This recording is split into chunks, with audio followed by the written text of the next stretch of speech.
여러분 안녕하세요. 자, 반갑습니다. 자, 오늘 배우실 건 이제 최근접 이웃이라는 방법이고요. 자, 이것을 우리가 최근접 이웃이라는 이름보다는 여러분들 KNN으로 많이 알고 계실 겁니다. 자, 파이썬 패키지에서는요, scikit-learn에서 자, neighbors.k neighbors classifier라고 우리가 임포트를 불러오시면 패키지를 불러올 수가 있습니다. 자, 일단 KNN하고 여러분들 제일 이게 시작하기 전에 제일 헷갈리지 마셔야 될 거는 뭐냐면요, K 평균, K 민스 클러스터링이 있죠. 자, 이거랑은 완전 다른 거다라고 생각을 하셔야 돼요. 자, KNN은요, 잘 모르는 객체, 자, 오브젝트 O가 있다고 생각해 볼게요.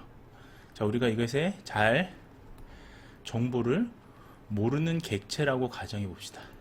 자, 이 K 근접 이웃에 대다수를 차지하는 레이블로 우리가 분류하는 거예요.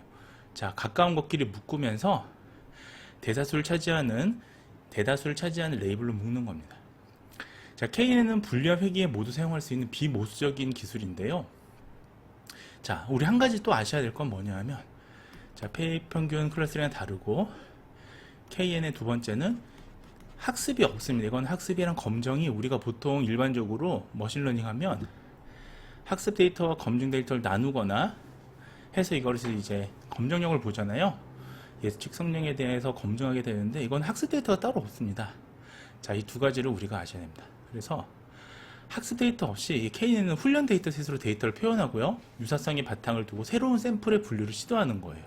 그래서 이 모델에 대한 학습을 우리가 하지 않기 때문에 KNN을 다르게 이제 부르는 표현 중에 하나가 우리가 레이지 러너라고 해요. 게으른이에요. 게으른 학습자. 자, 레이지라는 뜻 자체가 우리가 게으르다라는 표현이잖아요. 그래서 이게 뭐가 게으르냐? 그래서 알고리즘 자체가 게으른 게 아니고요, 학습 데이터가 따로 없기 때문에 우리가 대충 분류한다라는 의미라고 보시면 되겠습니다. 각각의 객체는요, 우리가 n차원의 공간에서 한정으로 표현하게 되고요, 이웃은 특정 공간에서 가장 짧은 거리에 있을 때 최근접으로 결정되게 됩니다. 그래서 새로운 객체와 이웃 간의 거리가 보통 유클리드 거리법에 따라서 우리가 불려요. 세 번째는 우리가 KNN 하면 아셔야 될 거는 유클리드 거리에 의해서 우리가 보통 계산을 합니다. 자, 또는 맨하튼의 거리 이런 것들이 있죠. 거리 기반에서는 말로비스 거리도 있고요. 자, 이것은 우리가 어떻게 구분하냐면, 만약에 우리가 A라고 하는 거를 우리가 A1도 있고요, AN까지 있다고 가정해 봅시다. B는요, 우리가 B1부터 한 BN까지 있다고 가정해 봅시다. 그러면 이것을 우리가 계산하는 유클리디언 거리는요, 자, 디스턴스죠. 자, A, B에다가 자, 루트를 씌우고요. 자, i는 1이고요. 그 다음 n까지 있고요. 자, a1에서 bi까지의 제곱을 루트 씌우는 거예요. 자, 이것이 우리가 디스턴스를 구하는 방법이 되겠습니다.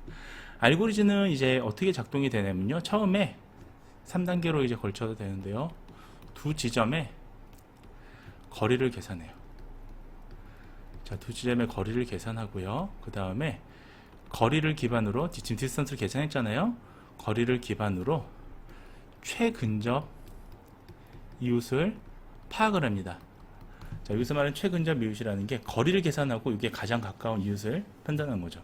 그 다음에 이 최근접 이웃을 구했잖아요. 이웃을 구하면 이것을 다수결의 원칙에 따라서, 자, 보트라고 하죠. 다수결의 원칙에 따라서 어떻게 하느냐, 클래스 레이블을 결정합니다. 좀 가렸나요? 네, 클래스 레이블을 결정합니다. 자, 예측은 요청이 있을 때 이루어지고요, 회귀 문제에서는 보통 K기에 유사한 사례에 대해서 평균값이나 중앙값이 사용됩니다. 그래서 분류 문제는요, K기에 유사한 사례 가운데서 가장 높은 빈도를 가지고 클래스가 정해지고요, 그래서 대부분의 우리가 알고리즘처럼 결정하는 방법이 또 다를 수가 있습니다. 자, 예를 들면요, 이진 바이너리한 그런 벡터 같은 경우에는 우리가 거리를 보는 기준으로 해밍의 거리라는 걸 사용하기도 하고요. 그 다음에 실제 이제 벡터의 거리를, 두 개의 벡터의 거리를 살펴보는 게 맨하튼 거리라는 게 있습니다. 그래서 여러분들이 궁금하신 분들은 한번 찾아보시고요. 자, 우리 이 시간에는 아주 간단하게 좀 살펴보는 시간이니까요. 자, 우리가 KNN의 단점을 좀 말씀을 드릴게요.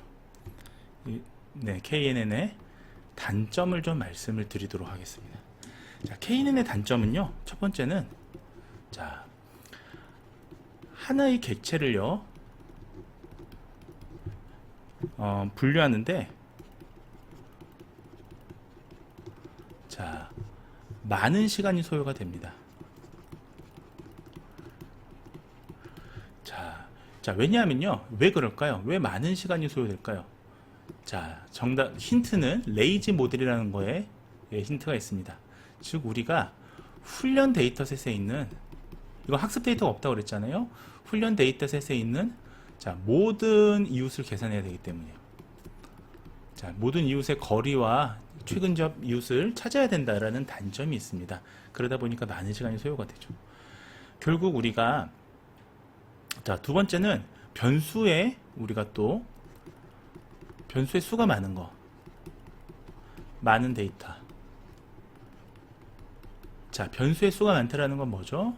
좀 고급스러운 말로 고차원 데이터라는 뜻이에요. 우리가 차원이라는 거는 변수의 수라고 생각하시면 되겠습니다. 그래서 고차원 데이터에서는 사용하기가 어려워요. 자, 그래서 차원이 많으면 이것도 역시 계산하는데 오래 걸리고요. 아무래도 사용하기가 어렵죠. 오류도, 정확도도 떨어지게 되고요. 각각의 변수는 결국 n차원의 입력 공간에서 하나의 차원으로 볼 수 있기 때문입니다. 결과적으로 아주 쉽게 말씀을 드리면 차원이 증가한다는 건 고차원에서는 어떻게 되나요? 여기서는 부피가 늘어나게 돼요. 자, 부피가 늘어난다라는 그런 알고리즘상의 한계점이 있습니다. 마지막입니다. 요거 세 번째 거는 좀 우리가 반드시 또 아셔야 될 것 중에 하나가, 자, KNN은, 자, 이거 반드시 알아두세요. 결측값이 있는 데이터. 결측값이 있는 데이터는 적합하지가 않습니다. 자, 결국 왜냐하면 결측값이 있다라는 거는 결국은 벡터 간의 거리를 계산할 수 없게 만들어 줍니다. 자, 그렇기 때문에 우리가 결측값이 있는 데이터라면 KNN이 아닌 다른 방법을 통해서 우리가 계산할 필요가 있다라는 거예요. 자, 그래서 제가 이 KNN에 대해서 조금 더 다른 블로그의 글을 통해서 여러분들 이야기 쉽게 보겠습니다. 그리고 유유상종 끼리끼리 모이는 그런 게 되겠는데요. 자, 지금 예를 들면, 자, 이렇게 우리가 분류가 됐을 때 여기 물음표 사이에는 어떤 게 들어갈 것이냐, 우리가 이건 하나의 예측이 되잖아요. 분류를 한 이후에 이것을 거리상으로 우리가 계산을 하는 거예요. 자, 그래서 예를 들면 K가 하나라면, 네, 이 파란색이 될 거고요. K가 만약에 4개라면 얘는 다수결에 의해서 보시면 지금 뭐가 제일 많죠? 세모가 제일 많죠. 요 K 4개 거리상 보면, 자, 얘를 기준으로 하나, 둘, 셋, 넷, 가장 가까운 거리에서는 얘는 세모로 분류가 될 거고요. K를 1로 하게 되면 얘는 하나가 분류가 될 겁니다. 즉 여기서 이 KNN에서 하이퍼 파라미터가 뭐가 되죠? 하이퍼 파라미터는 K가 되는 거예요. 그쵸? 여기 나와 있지 않지만, 자, 그래서 이 K 값을, 제일 적합한 K 값을, 옵티멀한 K를 찾는 게 지금 KNN에서는 가장 중요하죠. 왜냐하면 이 K가 하이퍼 파라미터가 되고요. K가 결국은 과적합의 원인이 되거나 아니면 언더 에스티메이트, 과소적합의 원인이 되는 거예요. 여기 나와 있을지 모르겠는데, 자, 그래서 암 진단에 이렇게 사용을 한다라고 한다면, 그 위스콘신 안 데이터를 아마 쓴 것 같은데, 이거는 뭐 굉장히 유명한 아주 공용 데이터죠.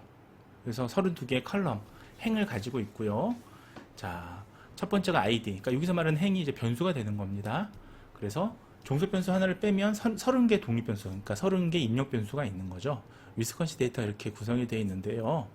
그래서 569개의 세포 자료를 넣어서, 자, 여기는 트레인 데이터랑 테스트 데이터 이렇게 그 구성한 뒤에 KNN 알고리즘을 이용해서 분석을 해보는 겁니다. 그래서 자, 이렇게 비잉이라는 게 양성 종양을 얘기하고요. 말리그넌트라는 거는 우리가 악성 종양, 암을 얘기하는 거죠. 그래서 각각 분류가 된 것을 나오고요. 자, 이 최상단이 여기 있는 거는 양성인데도 실제로 악성인데 예상도 악성으로 한 요 값들. 네. 그 다음에 요걸 얘기하는 거죠. 그 다음에 양성인데 양성. 예, 그 다음에 악성인데 악성. 요렇게 지금 얘기를 하는 겁니다.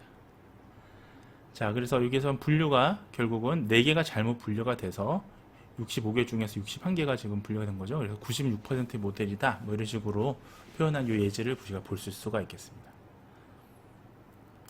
자, KNN 결국 잊지 마셔야 될 건 여러분들 결집값이 있는 데이터는 KN으로 분류하면 결국 벡터 간의 거리를 계산하기 어렵기 때문에 효율적이지 않다라는 걸 잊지 마셨으면 좋겠습니다.